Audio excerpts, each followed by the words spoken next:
Assalamualaikum warahmatullahi wabarakatuh. Salam sehat dan sejahtera.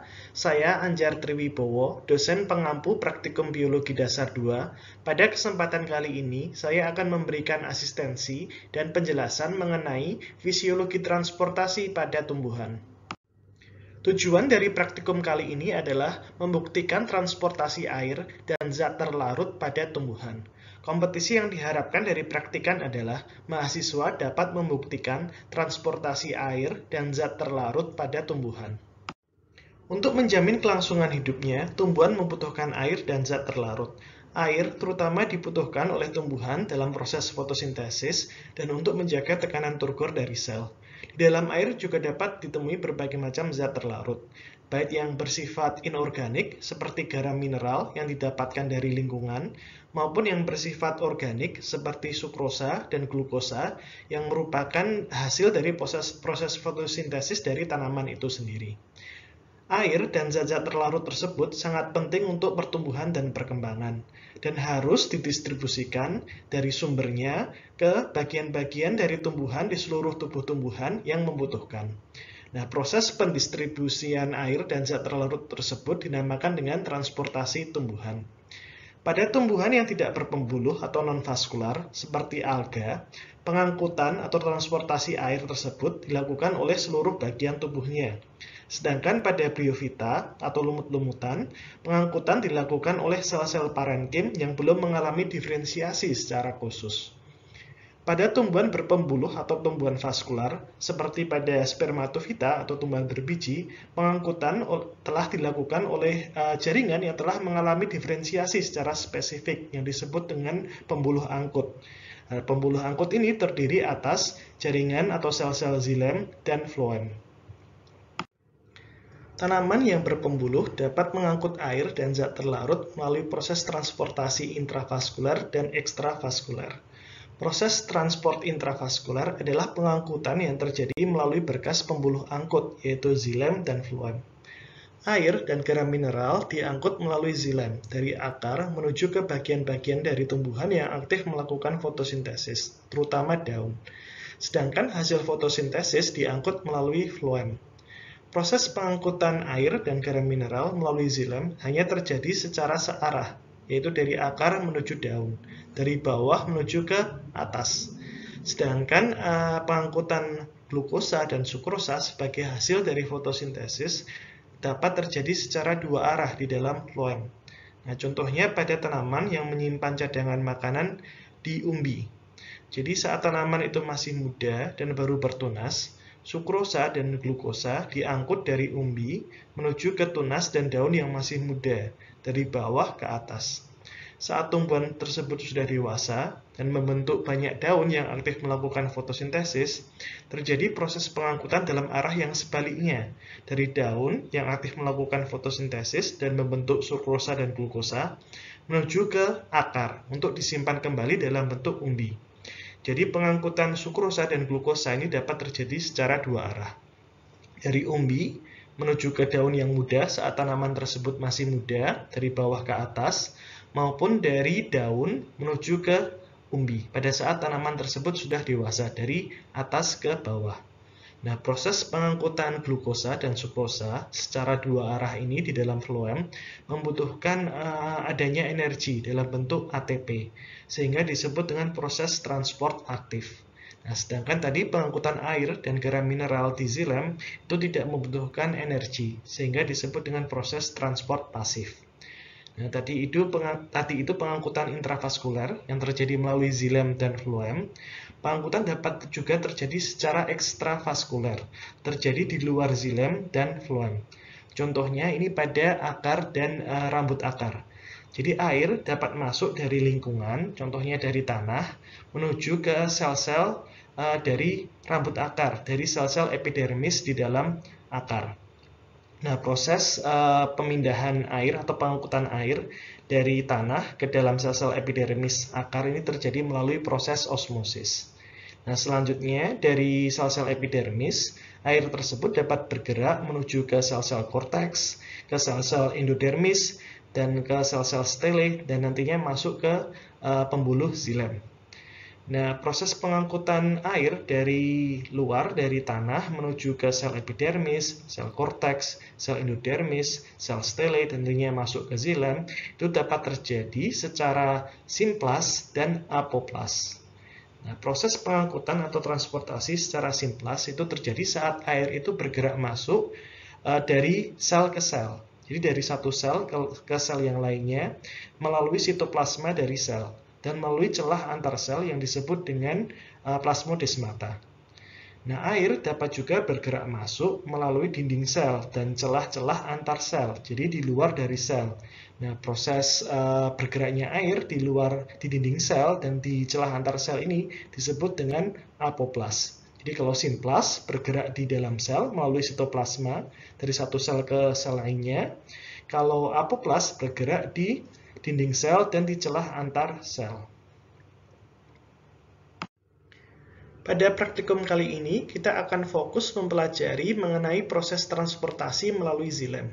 Nah, proses transportasi melalui xilem dapat terjadi karena adanya 3 faktor, yaitu karena adanya daya kapilaritas, daya tekan akar, dan daya hisap dari daun. Laju pengangkutan air di dalam xilem dipengaruhi oleh 3 faktor utama, daya kapilaritas, daya hisap daun, dan daya tekan akar. Daya kapilaritas adalah kemampuan naiknya cairan di dalam pipa kapiler yang disebabkan oleh adanya adhesi dan kohesi. Pipa kapiler di dalam tumbuhan ini dibentuk oleh xilem, sel-sel xilem, yang membentuk pipa kapiler yang sangat panjang dari akar sampai ke daun. Nah, di dalam pipa kapiler tersebut terdapat adanya daya tarik-menarik antara 2 molekul yang tidak sejenis yang disebut dengan adhesi, dalam hal ini antara molekul air dengan molekul dari dinding sel xilem. Nah, terdapat juga daya tarik-menarik antara molekul yang sejenis yang disebut dengan kohesi, dalam hal ini yaitu dari molekul air yang satu dengan molekul air yang lain. Nah, karena adanya adhesi dan kohesi ini, maka terbentuk rantai molekul air yang sangat panjang sepanjang pipa kapiler xilem, dari akar sampai ke daun. Nah, faktor yang kedua adalah daya hisap daun, yaitu kemampuan daun untuk meningkatkan aliran air dari akar sampai ke daun pada saat terjadinya transpirasi atau penguapan. Jadi tadi sudah terbentuk rantai molekul air yang sangat panjang dari akar ke daun, lalu di ujung atasnya di daun itu terjadi penguapan atau transpirasi. Ya. Nah, proses transpirasi dan penguapan air ini akan menimbulkan daya hisap ke atas, sehingga air dapat bergerak dari bawah ke atas. Nah, laju transpirasi atau penguapan di daun ini dipengaruhi oleh membuka dan menutupnya stomata. Saat stomata itu membuka, laju penguapan atau transpirasi semakin kuat, sehingga daya hisap daun juga semakin kuat. Nah, ini juga dipengaruhi oleh faktor lingkungan, seperti suhu udara dan intensitas cahaya matahari. Faktor ketiga yang mempengaruhi laju transportasi air di dalam xilem adalah daya tekan akar. Jadi tadi sudah dijelaskan bahwa air itu dapat masuk melalui dari lingkungan, dari tanah contohnya ke dalam sel-sel akar dan menuju ke pembuluh xilem. Nah, semakin kencang laju penyerapan air oleh sel-sel akar, karena ini tergantung ketekanan osmosis antara tanah dengan akar, itu semakin kencang daya tekan akar, jadi semakin banyak air yang masuk dan semakin kencang tekanan dari bawah, dari akar menuju ke atas. Nah, 3 faktor ini bersama-sama menentukan laju transportasi air di dalam xilem.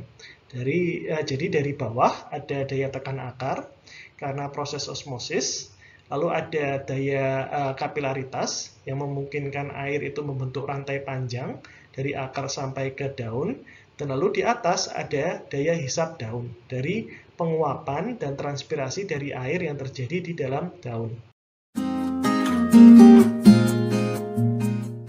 Saya akan menjelaskan alat, bahan, dan cara kerja untuk praktikum kali ini.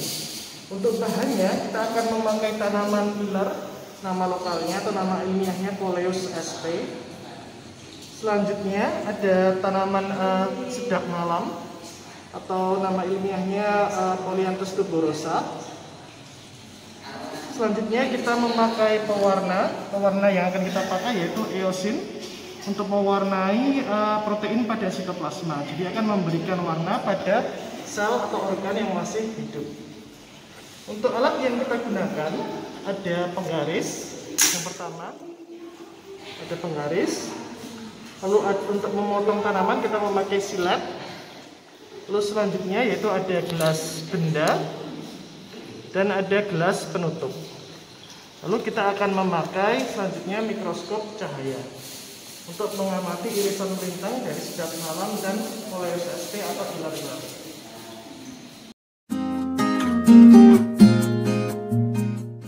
Untuk cara kerja, pertama batang ilar kita potong.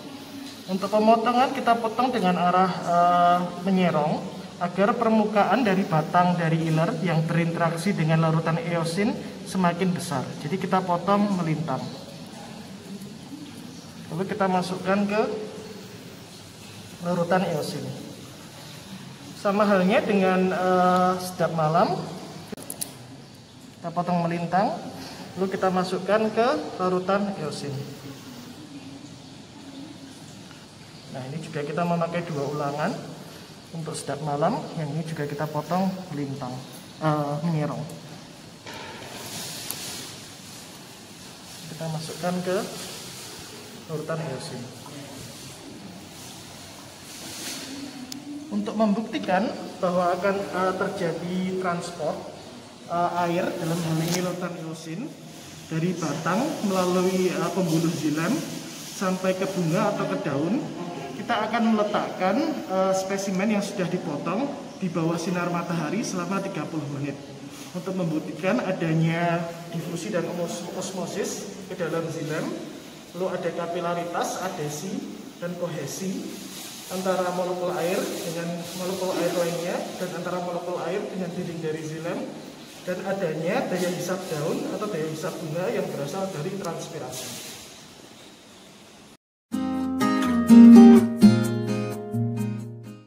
Baik, berikut merupakan sampel sedap malam dan sampel ilar-ilar yang sudah diletakkan di bawah sinar matahari selama 30 menit.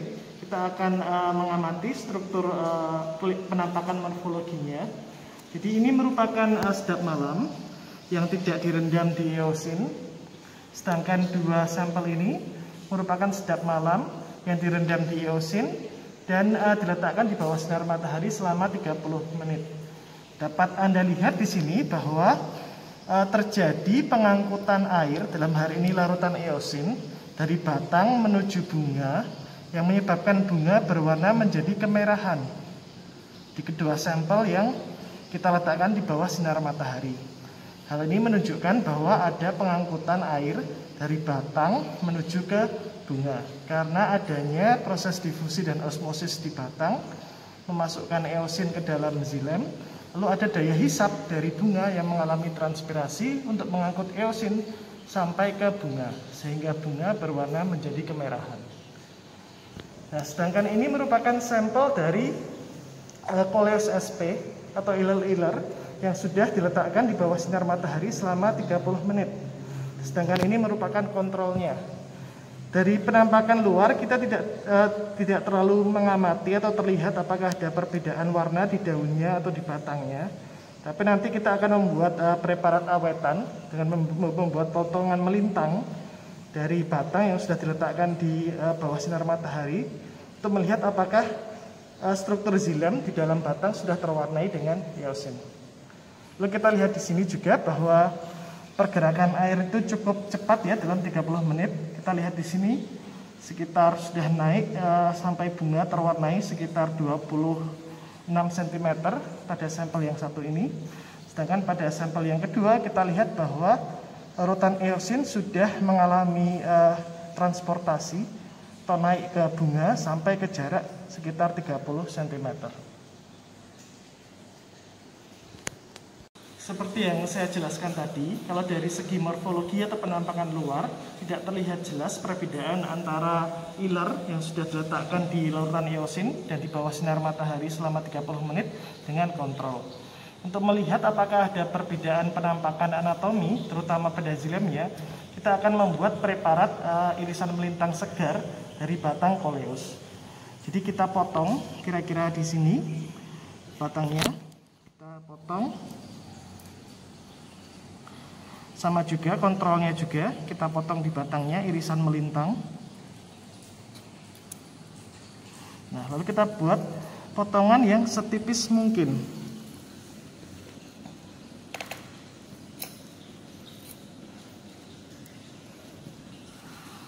Untuk batang yang dengan larutan eosin dan batang dari kontrol.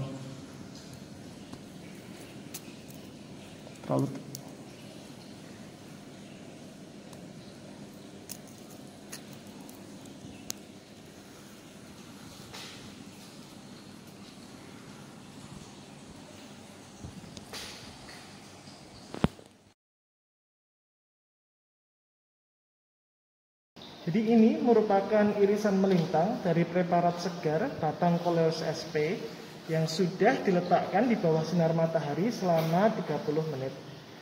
Kita dapat lihat di sini bahwa xilem dari batang dari Coleus sp terwarnai merah oleh eosin, menunjukkan bahwa xilem digunakan oleh tanaman untuk mengangkut air, dalam hal ini larutan eosin, dari batang menuju ke bunga, sehingga sel-selnya terwarnai merah. Sebagai pembanding, ini merupakan batang dari Coleus sp irisan melintang segar, tapi tidak kita rendam dalam larutan eosin dan tidak kita letakkan pada di bawah sinar matahari selama 30 menit. Dapat kita lihat di sini, ini merupakan jaringan pengangkut yang kelihatan lingkaran besar. Ini merupakan vesikel dari xilem. Di sini tidak terlihat adanya pewarnaan dengan eosin. Jadi menunjukkan bahwa tadi yang diperwarnai merah itu memang karena terjadi pengangkutan larutan eosin di batang, terutama di jaringan xilem. Sedangkan di kontrol kita tidak terlihat adanya pewarnaan oleh eosin.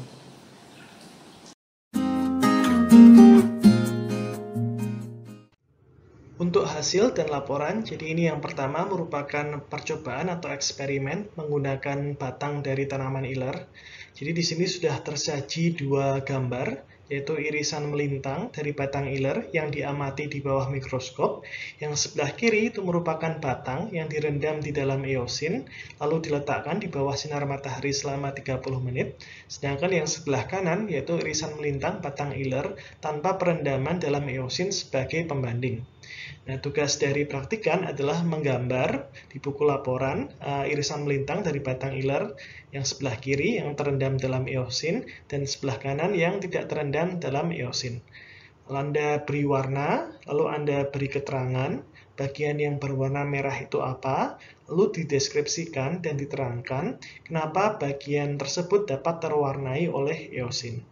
Nah, ini tentunya terutama terkait dengan proses pengangkutan air dan zat terlarut pada batang iler melalui pembuluh xilem. Selanjutnya, eksperimen kedua menggunakan batang dan bunga dari tanaman sedap malam. Jadi sama seperti batang iler, batang dari tanaman sedap malam ini ada yang sudah direndam di dalam larutan eosin selama 30 menit lalu diletakkan di bawah sinar matahari. Lalu ada juga yang tidak direndam di dalam eosin sebagai pembanding. Nah, pada eksperimen yang kedua ini, praktikan tidak perlu menggambar dengan tangan. Jadi Anda silahkan bisa menggunakan gambar yang sudah kami sediakan di slide PowerPoint ini. Jadi tugas Anda nanti memberi keterangan pada gambar tersebut. Jadi mana batang yang sudah direndam dalam eosin dan mana batang yang tidak direndam dalam eosin. Lalu Anda beri keterangan bagian yang berbeda. Jadi bagian yang teramati berbeda antara yang direndam dan tidak direndam. Nah, itu diberi keterangan, lalu dideskripsikan kenapa kok bagian tersebut bisa berwarna merah, tentunya terutama terkait dengan proses pengangkutan air dan zat terlarut pada batang sedap malam melalui xilem. Baik, jadi itu tadi asistensi dan penjelasan yang dapat saya berikan. Semoga cukup jelas dan bisa dipahami oleh praktikan semua. Terima kasih atas perhatiannya. Assalamualaikum warahmatullahi wabarakatuh. Salam sehat dan sejahtera untuk semuanya.